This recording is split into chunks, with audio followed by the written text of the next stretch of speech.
Welcome back. Time to react to week number 9. A week where it felt like it was either a fantastic game between two great teams or an awful game between two bad teams. But there's a lot to talk about. There were some bye weeks, so some teams had off, but a lot to get into. Hope you guys enjoy the video. Leave a like, it always helps out, and let's get into it. Thursday night gave us the Titans and the Steelers.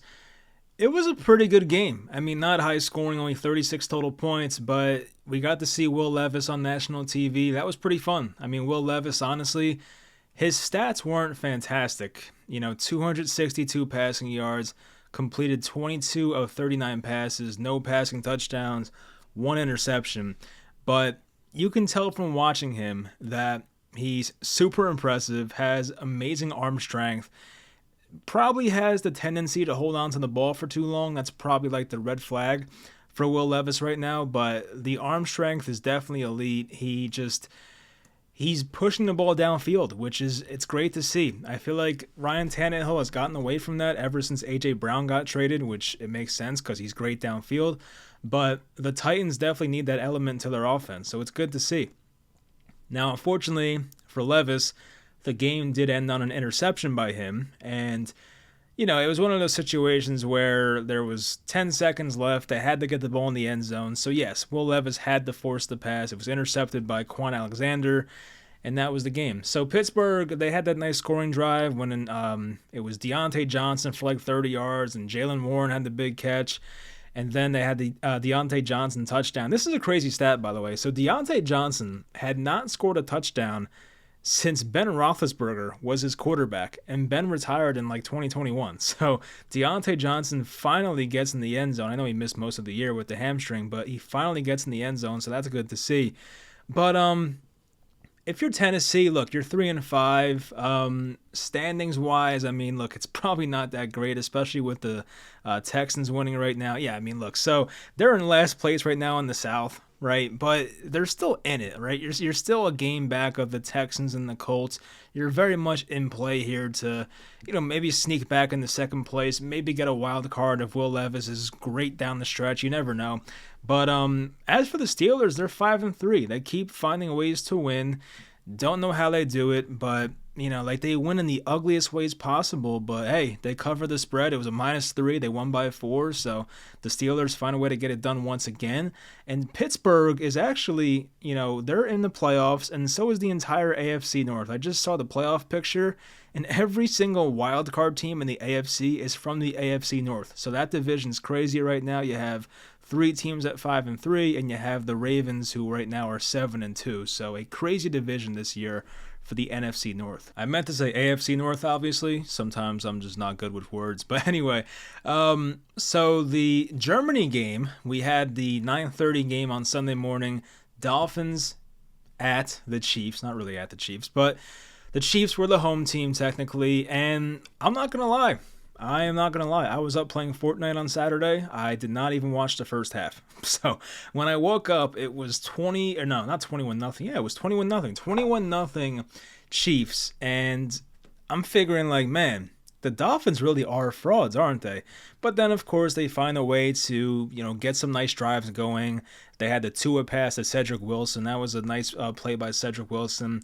The Raheem Mostert touchdown run where he was untouched. So they started to, gain some momentum. Mahomes had the fumble that led to that Mostert touchdown. So the Dolphins, they made a comeback, but just too little too late. This Chiefs defense is still really good. And as I keep saying, as long as you give Mahomes that kind of defense, like, you're going to be fine. The Chiefs offense was not impressive at all. You look at some of the stats on that team, like Pacheco had 16 carries for 66 yards, not too bad. But the receivers for the Chiefs were doing nothing. Like, their leading receiver was Noah Gray. Noah Gray, not even Travis Kelce, Noah Gray. Kelce only had 3 catches for 14 yards, not even a touchdown. You rarely ever see that. McKinnon had the touchdown, so, good for him, a 17-yard touchdown. Rashee Rice had a touchdown as well. But yeah, the Chiefs' offense is weird. Something is a bit off with them right now, and I'm sure, Patrick Mahomes is watching Tyreek Hill, who did lose a fumble in this game, by the way. But he's probably watching, Tyreek Hill on the, in a Dolphins uniform being like, damn, I wish I had that man still. But the Chiefs, they're not the super high powered offense that they used to be. You still have the best quarterback in football. You still have Andy Reid. You're going to have offense with those two guys, obviously, but it's not a team that's going to put up, 30 plus points per game. Like, they're just not that kind of offense right now. So they're still finding ways to win. They're going to have their big offensive outbursts during some games. They put up 40 against the Bears earlier this year. I think that was the Taylor Swift debut game, if you want to call it that. But as for the Dolphins, there's more concern here with Miami because, as I said coming into this game, like Miami, the best team they've beaten this year is the Chargers. They have not beaten any good teams. Their wins are against the Chargers, the Patriots, the Broncos. That was a 70-point game. The Giants, yikes, the Panthers, and the Patriots again. So 6 wins against not so good football teams, to put it nicely. Their 3 losses are to the Bills. They lost by a lot, almost 30 points. They lost by 2 touchdowns to the Eagles, and they lost by a touchdown to the Chiefs. So this Miami team, it's flashy, it's fun to watch, it's great when they're playing bad teams, but when they're playing these better defenses and better teams, they have not shown up so far. So I'm a little concerned about how they're going to be in the playoffs and what they're going to look like in January, but that's a big wait and see. We'll find out. Their next big test is probably not for a while. Their schedule is actually not that bad. Honestly, probably they have 3 tough games to end the year. It's Dallas, Baltimore, and Buffalo to close out the year. But before that, their next 5 games are not that hard. So, Miami is definitely going to make the playoffs. They're going to rattle off enough wins here. But those final 3 games will give us a better understanding about who the Dolphins really are. The Vikings were at the Falcons. I mean, this game is hilarious because as a guy who plays fantasy football and as a guy who has Bijan Robinson in every league I'm in, I love seeing Arthur Smith lose. It's one of those things about Sunday watching the Falcons. It's one of those extra added incentives that makes me happy when Arthur Smith loses a game. And the best part of all was that, not good for Jaren Hall, but the best part of all is that, so Jaren Hall was the fill-in quarterback for Kirk Cousins. He gets a concussion very early in this game. They bring in Joshua Dobbs, who the Vikings had acquired on Tuesday. So he'd been there for 5 days. Josh Dobbs comes in. He goes 20 of 30, 158 passing yards, 2 touchdowns. He did lose 2 fumbles, but he also had 66 rushing yards and a rushing touchdown. He won the game for the Vikings at the end on a game-winning touchdown pass to Brandon Powell, the little slot receiver. So the Falcons lose a game to a, technically a backup quarterback who hadn't even been there for a week. Now, Bijan Robinson did fumble. He did not play much after that. He got the snaps, but didn't get the ball much. It was mostly Tyler Algier, who did score a touchdown late in the game to take a 28-24 lead. But then we saw Josh Dobbs go down the field and get the game-winning touchdown. And it's not even Bijan. They had no Drake London. Okay, you can't misutilize him. But they threw a screen pass to Jonnu Smith, who ran it all the way for a 60-yard touchdown. Now, mind you, the Falcons took a tight end 4th overall a couple years ago in the draft, Kyle Pitts, who is incredible. So they used Jonnu Smith, and he runs it in for 60 yards. And I got to be honest, Jonnu Smith looked really fast for a guy of his stature and his height. He was pretty fast, not gonna lie. So maybe that was the right play call. But Heineke hit Jonnu Smith for a 60-yard touchdown. Younghoe Koo was awesome in this game. I think he went 4 for 4 on field goals. They were all long field goals too. 54, 43, 52. We had a 23. But yeah, Younghoe Koo was awesome. But pretty unfortunate loss there for the Atlanta Falcons. It is what it is. I don't feel bad for them. I take joy in watching that happen to Arthur Smith. And as for the Vikings, they keep it going. They have now won 4 of their last 5 games. Their one loss was to the Chiefs by 7 points. And they're, I think, in a playoff spot right now, aren't they? Let's look real quick. Yeah, they're in the 7th spot. So they're in that last wild card spot. It's not impossible for this, Vikings team. If Josh Dobbs plays the way he did in the, first month or so in Arizona, it's possible that this team can make the playoffs. The teams behind the Vikings are not that good. The Commanders, the Commanders have their moments, but very inconsistent. The Falcons, they just beat. They hold the tiebreaker. Tampa just lost. The Packers suck. The Rams suck. So like they might actually still make it. Like the Vikings, who started out the year at what, 1-4 they were? Yeah, 1-4. They still have a chance to make the playoffs. Now they're probably not going anywhere, but hey, they're getting Jefferson back soon. You have Josh Dobbs. It could be exciting football there. Unfortunately, Cam Akers tore his Achilles again, second time in his career, so he's out for the year. So now it's back to Alexander Madison being the workhorse back. Probably not a good thing, but that sucks for him. But as for the Vikings, I mean, hey, they're still in it.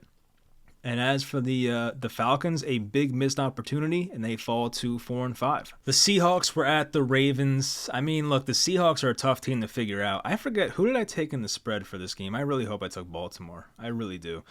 Did I take Baltimore? I did. Shout out to me. Look at that. So Baltimore -6 I took. The Ravens won this game 37-3. Absolute blowout. The game was over at halftime, basically. Not at halftime. I would say about like midway third quarter, this game was over. And for Seattle, I mean, the concerns are there about Geno Smith. They are there. Like, he looks horrible.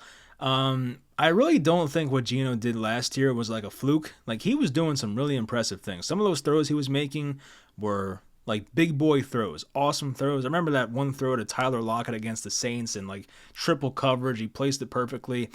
I don't know what's going on with him this year. I know the Seahawks usually have offensive line issues, but, you added JSN to this receiving core. You're thinking it's going to get better, but it just hasn't been. I mean, I guess one bad part about this team lately is that their run game has been awful. That's 2 straight terrible games for Kenneth Walker. Charbonnet only had 4 carries for 8 yards, so there's no running game help at all here for the Seahawks. But passing-wise, Geno Smith was bad, 157 yards, 5.6 per attempt, 1 interception, 4 sacks. I mean, it wasn't a good day. So, as for Baltimore, it's looking much, much better. They got out to a quick 14-0 lead. Not quick, but by halftime, 14-0 lead. And Gus Edwards had a touchdown again, because that's what Gus Edwards does. He had 2 touchdowns in the first half. It was a weird game for Gus Edwards, by the way. Only like 5 carries, but he had 2 touchdowns. So, hey, good for Gus. Good for my fantasy team. Tucker had 3 field goals. And then Keaton Mitchell, who, by the way, Keaton Mitchell looks like the best running back on that team. For some reason, they use Justice Hill a lot. But Keaton Mitchell looked really good. He had that slight hamstring injury a couple weeks ago, but he seems fine. So we'll see if he gets more work.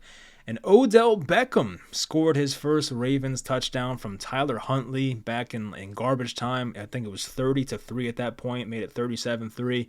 So Odell on his, 31st birthday, I think it is? He's 31, my God. That makes me feel so old. I remember the Odell rookie year like it's yesterday. So Odell turns 31, gets his first Ravens touchdown. Good to see. And yeah, as I said, like this Seahawks team is concerning, Tyler Lockett, 32 yards receiving on 3 catches. Metcalf had 1 catch. It was 50 yards. Okay, I remember that play deep down the left sideline. But still, just not good at all for this team. I mean, the Ravens defense continues to look fantastic. Geno Stone had the interception. He also had 2 passes defended in this game. Patrick Queen played well. I think Kyle Hamilton made a big play at one point. So, I mean, this defense still looks fantastic. Who got the sacks in this game for them? So 2 sacks for Kyle Van Noy. So Kyle Van Noy still plays in the NFL. He's, actually playing pretty well for the Ravens this year, it seems like. So they have some vets, but they're getting it done. And Baltimore is now 7-2. They just have to avoid the Lamar Jackson injury, which has seemed to happen to them the last couple years. So as long as Lamar's healthy, that team could be dangerous in the playoffs. And honestly, as an Odell fan, as a guy who I think Lamar Jackson gets too much shit from the media and some uneducated fans. Like, I would love to see Lamar, go to a Super Bowl, probably win it. Like, that'd be great to see. So I hope that happens, but gotta be healthy in time for the playoffs. Cardinals at the Browns. Probably not going to spend much time on this because what can you say? Clayton Tune made his first career start, and he probably wishes he hadn't made that start because it was god-awful. 27-0 final score. Browns win. Browns defense was, man, they were good. Browns defense is freaking spectacular. As for Clayton Tune, his numbers were 11 for 20 passing, 58 passing yards, 2 interceptions, and was sacked 7 times. Wow. And another good thing for the Browns here, I mean, look, this could be the week where things maybe turn around for Cleveland, or maybe it's an easy opponent type thing. I don't know. But Deshaun Watson looked not that bad. Like, he magically looked a lot better than he did 3 weeks ago versus the Indianapolis Colts, where against the Colts, it looked like he can barely throw a ball 20 yards. Deshaun Watson looked like his arm had a lot more, I don't know, he had a lot more velocity on the ball. He had a couple deep shots to Amari Cooper. They were great throws. So Watson had 219 passing, 2 touchdowns. One of those touchdown passes was kind of like a Mickey Mouse touchdown pass, not going to lie. It was batted in the air, and somehow, the defense didn't see it, and Amari Cooper was just there, and he caught it in the end zone. So, not like an actual touchdown pass, but still, it worked. And yeah, the Browns' run game, I think, was pretty successful, right? Jerome Ford, actually, no, he was not good. 20 for 44. He had a good fantasy day, I remember, but not an efficient running day, that's for sure. But, they got it done through the air, and the Browns defense stepped up once again. Dalvin Tomlinson, the former Giant, had 2.5 sacks, 2 tackles for loss. Za'Darius Smith had a sack. I know Myles Garrett had a fumble forced at one point, right? Yes, a forced fumble. Actually, no, it was Shelby Harris that forced the fumble, and then Myles Garrett recovered it. So, fake news there, sorry. But anyway, yeah, I mean, that's a great performance by them. Even Grant Delpit played well. So, yeah. The Browns, I mean, they're a weird team. I feel like if they get in the playoffs, they could be good because who the hell wants to, play a great defense in cold weather? And I feel like as long as Deshaun Watson's average, they could at least make it to the divisional round. You know what I mean? So it's going to be interesting to see how they close out the year, but the Browns are now 5-3. They control the 6th seed in the AFC, so they are in the playoffs right now, and we'll see if they can hold on to that. And I forgot to mention that the Cardinals announced that Kyler Murray's probably going to be back next weekend, so I don't know what that means for them now. It means nothing really. As a Giants fan, I love that because that'll play the Cardinals out of that first pick, and hopefully the Giants can get the first pick or the second pick, whatever. So good news for me as a Giants fan. Good news for us Giants fans out there. Rams at Packers. This was a rough one. Wow. So I felt like the Packers for most of this game were doing everything in their power to keep the Rams in the game. There was that horrible fumble by, who the hell was it? I forget. Was it that Wicks guy, that receiver that the Packers have? Who lost the fumble? Yeah, it was Wicks. Wicks lost the fumble. Even Aaron Jones lost the fumble. But Wicks had this horrible self-fumble where he hit the ground and the ball popped out and it popped right into a defensive back's right into his arms. So it felt like the Packers did everything they can to lose that game. There might have been a missed field goal in there too, I forget. But they still win the game, the Packers 20-3. Jordan Love had the touchdown pass to Musgrave to make it 23, and that pretty much locked it up.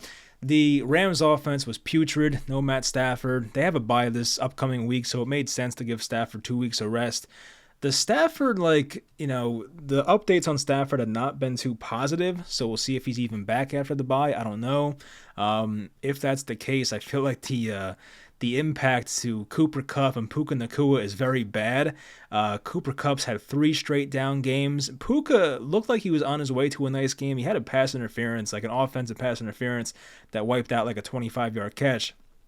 But this Rams offense, if Stafford's gone, is going to be so bad. Only 3 points against the Packers defense. That it's not that great. The Packers defense is not that impressive anymore.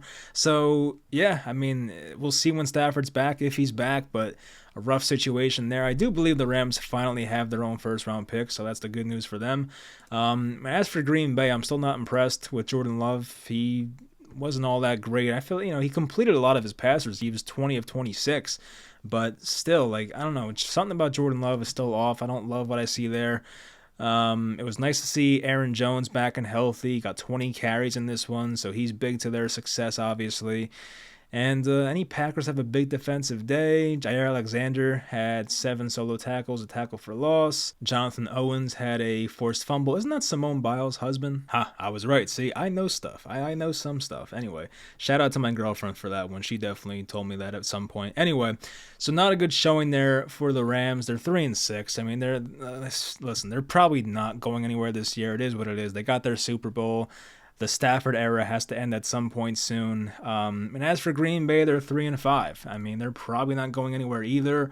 The NFC is not that great, so there's a chance that maybe they get on a little run here and maybe make some noise, but let's see the Packers schedule. So it's the Steelers, the Chargers, the Lions, the Chiefs. Yeah, no, they're not going anywhere. That's a tough schedule. So, yeah, the Packers are probably going nowhere. They actually have a very easy last month of the year. Their last 5 games are the Giants, the Bucks, the Panthers, the Vikings, and the Bears. So if they somehow magically run the table, as Aaron Rodgers once said, and end the season at 4-1 or 5-0, maybe, but it seems like a long shot there for the Packers. Buccaneers at Texans. This may have been the game of the day. It was such a good game, honestly. Like 39-37 final score. There was kicker drama. The Texans lost their kicker, Kaimi Fairbairn. He left with a groin injury. The Texans had a running back kicking field goals, Dare Agumbawale, I think his name is pronounced. So he was in there kicking field goals. He actually made a key field goal too. He made a field goal to make it 33-30 Texans in the fourth quarter. So a running back making field goals, good to see. He had a few kickoffs as well. This was the C.J. Stroud game. Like C.J. Stroud, obviously the first few games was amazing and he looked great. And everybody was like, oh my God, C.J. Stroud. But this was the game. We'll look back to this Week 9, 2023 rookie season. This was the game where C.J. Stroud really arrived. He was 30 of 42, 470 passing yards, 5 passing touchdowns, and no turnovers. That's incredible. And he was doing this with not the best team around him. Like, let's be honest. Like, Tank Dell is he's a rookie. He's like a mid-round rookie pick. The guy's like 5'6", 5'7". Like, I get he's a speedster, but still. Dalton Schultz had 130 receiving yards. Noah Brown, a bunch of cowboy cast-offs here, had a great day. Nico Collins had 54 yards and a touchdown. And it's a tough luck loss there for the Buccaneers, especially the Buccaneers offense. Baker Mayfield looked like he had a game-winning touchdown pass to Cade Otton with 49 seconds to go, made it 37-33 Bucks, but 49 seconds was too much time for C.J. Stroud, who led a comeback, a touchdown to Tank Dell to take the 39-37 lead. And funny enough, they didn't even go for the 2-point conversion. They didn't even go for the extra point because, as I said, no kicker. They didn't want to test it because, God forbid, the kick went wrong and the Buccaneers could have returned it for 2 and tied the game and went to overtime. So, in a weird sequence of events, the Houston Texans took a knee on a 2-point conversion. So they won the game by 2. That may have messed up some spreads. Yes, it did, because it was a 2.5-point spread. So anyone who took Tampa there, I mean, you got very, very lucky. But But as for the real Tampa Bay Buccaneers, a very tough loss to go 3-5. They've lost, I think, 4 in a row now, right? Yeah, 4 in a row. The Lions, Falcons, Bills, and Texans. So they've lost 4 in a row here after a nice start. The Texans, I feel like they're alternating every week. It's been win, loss, win, loss, win. So they get the Bengals next week in Cincinnati, so that trend will probably continue unless Stroud has another magical game. It's probably going to be another loss because Cincinnati looks tremendous right now. The Commanders were at the Patriots. The Commanders coming off a pretty busy trade deadline of trading Montez Sweat and Chase Young. I saw Chase Young in a practice video today in a 49ers uniform or practice uniform. Looks very odd. He's number 92 or something. It just doesn't look right. But hey, hopefully Chase Young can hopefully be the missing piece to the 49ers Super Bowl that they've been craving there for a while now. So anyway, well, not that long, right? Oh, 1994. Wow. Okay. It's almost 30 years. See, I'm thinking because they've been so dominant every year. I know they made it one year in the Harbaugh Bowl when they played the Ravens and the lights went out, but the Ravens won that one. So I don't know. I felt like the Niners won more recently, but not in my lifetime. Wow. Anyway, so the Commanders' defense still, despite losing 2 starters, looked really good. I mean, I'm sure part of that is the incompetence of the Patriots' offense, and I'm sure that is part of it. But you can go to the final drive of this game, and the ball that was honestly a great pass by Mac Jones. They were on Washington's 41-yard line, down by 3, getting right into field goal range, 38 seconds to go, and Juju Smith-Schuster had a ball hit off both of his hands, pop in the air, and it was intercepted by Jartavius Martin for a game-sealing interception. So, You can blame Juju for that, of course, but the Patriots had so many chances. So the final points were scored late in the third quarter. Joey Sly hit a 30-yard field goal to go up by 3. And after that, the Patriots had 1 drive, 2 drives, 3 drives, 4 drives. So 4 drives to get 3 points, and the Patriots couldn't do it. So you can look at that final drive all you want, but they were not productive on the other 3 drives in the fourth quarter, late third quarter, to try and get this game tied. I bet the Patriots minus, what were they, minus 2.5. I really thought the Pats were going to win this game. They probably should have, but just a really crappy loss there for them. Ramondre Stevenson had a 64-yard touchdown run to make it a 14-10 lead, and they were actually up 17-10 at one point. Jahan Dotson, who continues his hot streak, had a 33-yard touchdown to tie the game up. And then, of course, Joey Sly took the lead later. So, a pretty uneventful fourth quarter scoring-wise, but the game had a pretty exciting ending with a Mac Jones interception, but once again, mostly on Juju Smith-Schuster. The Patriots are definitely lacking weapons right now.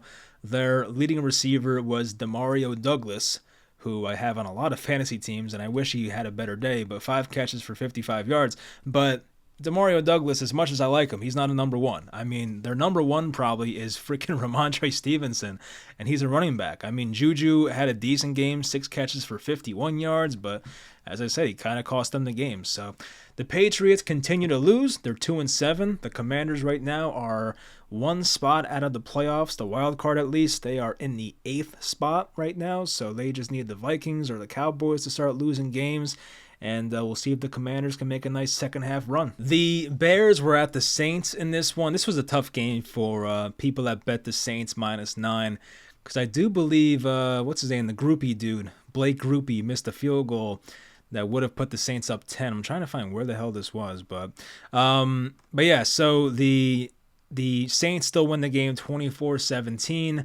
A lot of interceptions for Tyson Bagent, who had 3 interceptions in this one. He was sacked 2 times. Derek Carr looked okay. It wasn't tremendous. He finally hit Chris Olave for a touchdown. I'm sure a lot of people have been waiting for that one. Taysom Hill was the star, as usual. He was 1 for 1 as a passer, a 3-yard touchdown pass.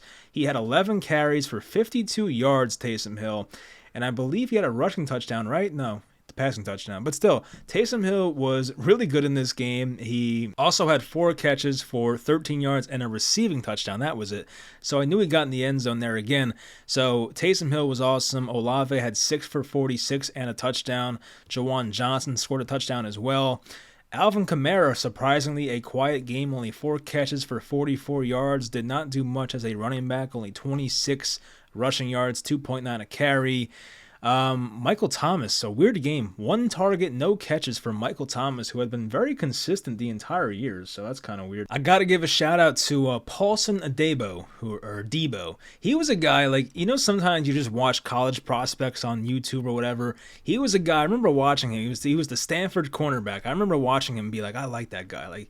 Paulson Adebo was my guy for a bit, and I think he went back to college, and I really wanted him in that draft. But anyway, Paulson Adebo had a great game. He had 1 forced fumble and 2 interceptions as a cornerback. That's a friggin' awesome game.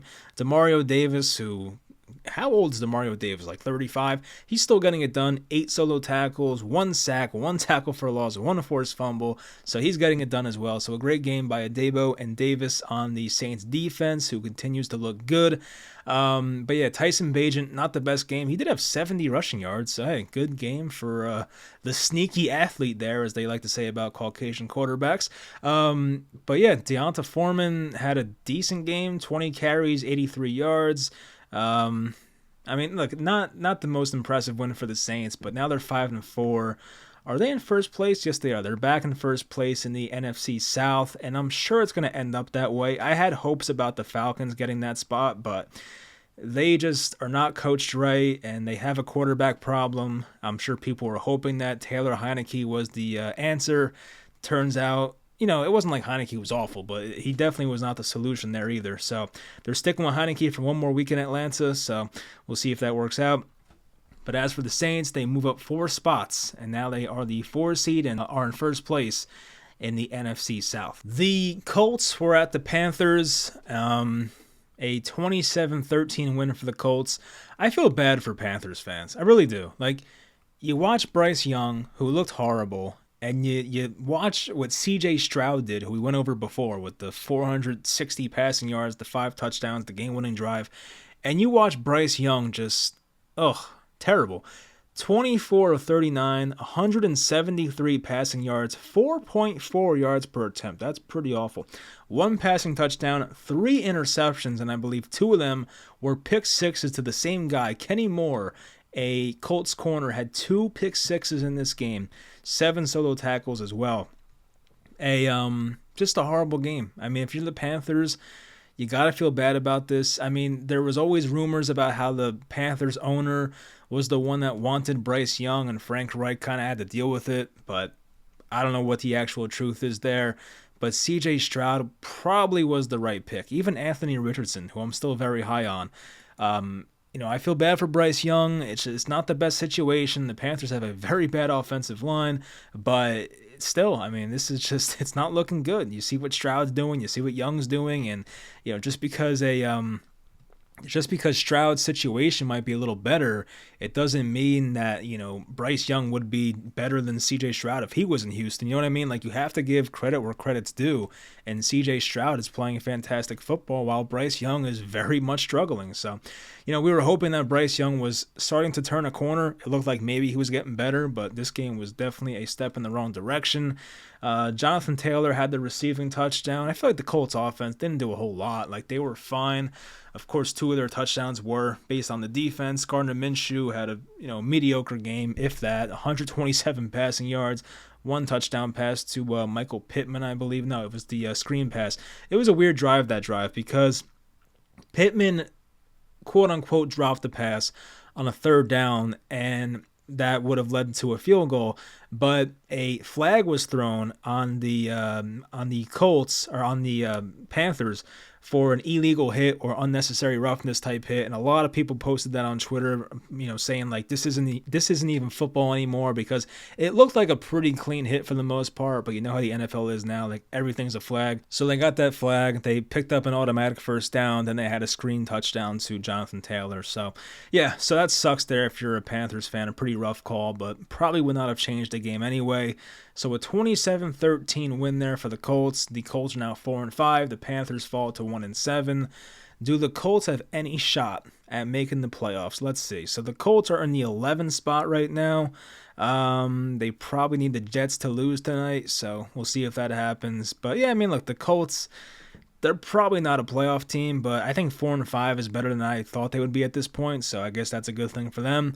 But we'll see if they can win some games in the second half of the year. Of course, Richardson's out for the year, so it's going to be Gardner Minshew's team, and we'll see if that works out. The Giants were at the Raiders. This game I don't even want to talk about. Just embarrassing loss there for the Giants once again. The Giants lost Daniel Jones for the year with a torn ACL. That contract looks so bad right now, my God. But yeah, I mean, it is what it is. We're kind of used to it as Giants fans. So a 30-6 win for the Raiders in the head coaching debut of Antonio Pierce, the former Giant, Super Bowl winning linebacker. So good for him. The Raiders offense was nothing spectacular. Josh Jacobs was 2 yards short of 100.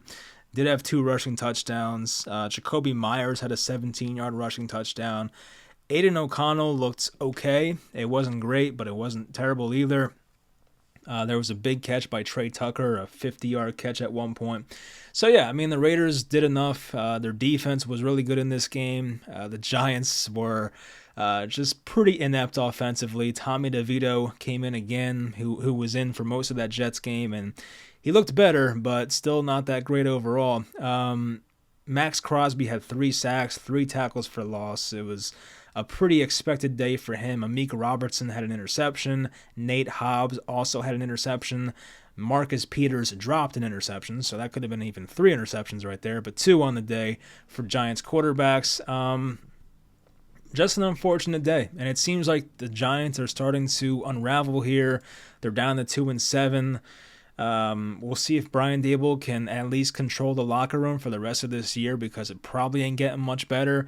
The Giants right now are 16-point underdogs at Dallas next week, so It's not going to get much better, sadly. And as for the Raiders, I mean, maybe this coaching change is a big lift for them, but I still don't think that team is that good right now. And obviously, it depends on what happens tonight. But right now, the Raiders are 2.5-point underdogs at home against the Jets. But we'll see what happens tonight with the Jets and the Chargers. The Cowboys were at the Eagles, a highly anticipated matchup.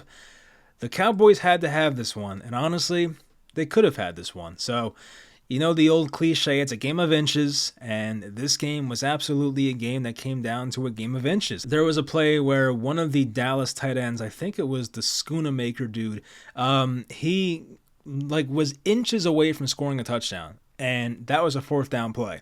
So it's a turnover on downs. The Eagles took over on their own 2-inch line, and they had to kind of QB sneak their way out of it.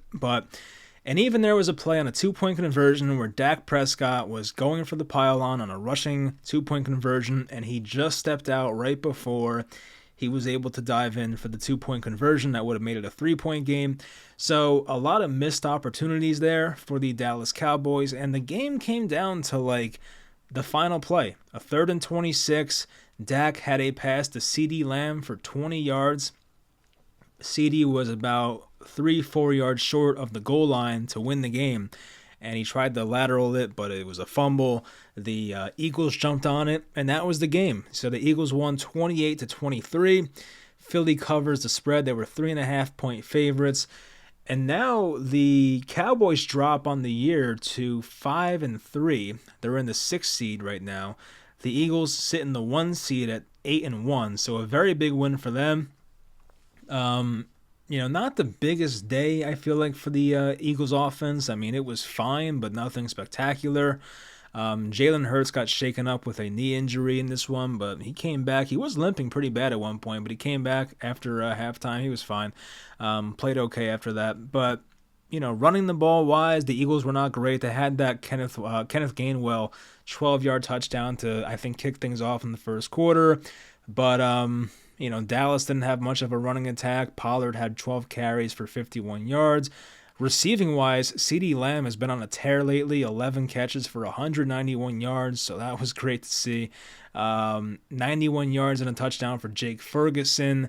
Jalen Tolbert had a touchdown. Turpin had a great touchdown. Turpin's touchdown was really cool. It was a diving catch, and he had to, turn his hands a certain way so that the ball didn't hit the ground and pop free. So it was a great catch by Turpin there. But, the Eagles did enough. I mean, A.J. Brown touchdown. What else is new there? Devontae Smith had a touchdown as well. So they did enough there offensively. There was a 4th and 8 that Dallas had, and it was the same score. It was 28-23.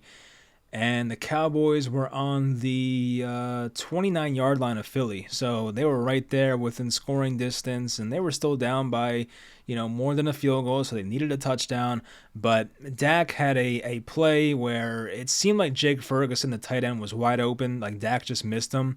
He went to the outside for Jalen Tolbert, and it fell incomplete. A nice defensive play by, I think, James Bradbury on that one. So, Dak missed the guy there. It wasn't a perfect game for Dak, but I think Dak was okay. It wasn't terrible. I know people love to give him crap as well, but Dak overall was 29-44, 374 yards passing, 3 touchdowns, did take 5 sacks, but still, it's not a bad day. You can't look at Dak and be like, oh, he sucked, he was awful. I don't think it was that bad of a day for Dak Prescott. This is a pretty good Eagles defense. They're not the same defense they were last year, but still, those are really good numbers. So I can't look at that game and solely blame Dak Prescott. So a big win there for Philly. As for Dallas, I'm sure they'll be fine. They do have a tough stretch coming up in about a month or so. They have from weeks 14 through 17, they have the Eagles, at the Bills, at the Dolphins, and home versus the Lions. So a month there, their entire December is like a murderer's row. It's a very tough schedule there in December there for the Cowboys. But luckily for Dallas, they have the Giants, the Panthers, and the Commanders coming up, and the Seahawks. So 4 winnable games. 2 of those are very winnable against the Giants and Panthers. So Dallas should probably get to 7-3, assuming they win those games. Once again, they're 16-point favorites next week versus the Giants. So Dallas should probably be fine, but as I said, that schedule gets very tough at the end of the year. The Bills were at the Bengals. This was another great game on paper, and it didn't live up to the hype exactly. I think the Dallas game was definitely better, but it came down to like the final possession or so. The Bengals had to run out the clock and get a first down, and they did. So, but for the most part, it was 24-10 most of the game. So, wish it was closer. Wish it was more exciting. The Bengals offense came out and they were on fire. Joe Burrow had the touchdown pass to Irv Smith, left corner of the end zone, take a 7-0 lead. And then the Bills came right back down, had a touchdown with Josh Allen. He got the taunting, like another no fun league. People say NFL no fun league. One of those things where Josh Allen was just running in a touchdown. He basically pump faked, got his guy in the air, and he ran in for a touchdown. And after the guy jumped in the air, Josh Allen pointed at him, but got a flag for it. So I just feel like, that should not be taunting. It's just part of the game. Like, just stop with the no fun league stuff. So the Bengals went down like 2 drives later, took a 14-7 lead, the Joe Mixon touchdown. Then there was the Drew Sample. This was the game of some really just random tight ends had a nice game here for the Bengals. I think it was one of these guys was a former Giant, Tanner Hudson. Tanner Hudson was a Giant last year. He had 4 catches for 45 yards, and Drew Sample had a nice touchdown, 3 catches, 30 yards, and a touchdown there. And Irv Smith. Irv Smith had at least some hype in the past, but this was a big tight end game here for the Bengals. But running wise, the Bengals had no success. Joe Mixon, 14 carries for 37 yards, but Joe Burrow was so poised, and he was just always one step ahead of the Bills defense the entire night. Burrow had 31 completions on 44 attempts, 348 yards passing, 2 touchdowns, no turnovers, only took 1 sack. And Burrow had a nice moment where he ran for a first down, so he looks healthy once again. That's always a concern with this team and Burrow's health, but he looked good. And there were definitely some missed opportunities. There was that, missed deep ball to Jamar Chase where Chase hit the ground hard. The ball popped out.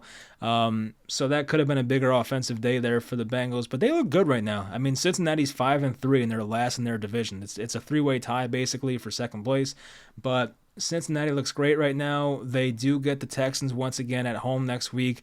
After that, so it's the Texans on Sunday, of course, home game for the Bengals.